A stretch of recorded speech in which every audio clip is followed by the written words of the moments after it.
రోజుకి 100 సార్లు ఫోన్, ఇల్లు శుభ్రం చేసుకునే మనం, మన మనసును ఎప్పుడైనా క్లీన్ చేసుకుంటున్నామా? మన మనసులో పేరుకుపోయిన నెగటివిటీని తుడిచేసి, నిమిషాల్లో ప్రశాంతతను పొందే ఒక సింపుల్ మైండ్ టెక్నిక్. ఉదయం లేచినప్పటి నుండి రాత్రి పడుకునే వరకు ఏదో ఒక భయం, కోపం లేదా విచారం మనల్ని వెంటాడుతూనే ఉంటాయి. శరీరాన్ని శుభ్రం చేసుకుని అందంగా కనిపించినంత మాత్రాన సరిపోదు. మనసులో చెత్త ఉంటే ప్రశాంతత ఎలా దొరుకుతుంది? ఒక్క క్షణం ఆగండి. ప్రశాంతంగా దీర్ఘశ్వాస తీసుకోండి. మీ మనస్సు మీ ఇల్లు లాంటిది. అక్కడ అనవసరమైన చెడు ఆలోచనలకు చోటివ్వకండి. ఇతరులను క్షమించడం నేర్చుకోండి. అప్పుడు మీ మనస్సు చాలా తేలికపడుతుంది.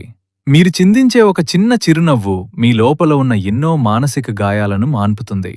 ఒక మురికి అద్దం వెలుగును ప్రతిబింబించలేనట్టే, ప్రశాంతత లేని మనసుతో జీవితంలో ఎంత సాధించినా సంతోషంగా ఉండలేం.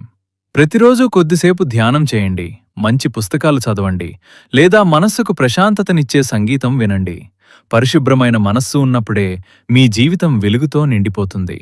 మీ మనస్సు ఒత్తిడికి గురైనప్పుడు లేదా డిస్టర్బ్గా ఉన్నప్పుడు మీరు ప్రశాంతత కోసం ఏమి చేస్తారు? కామెంట్ చేయండి.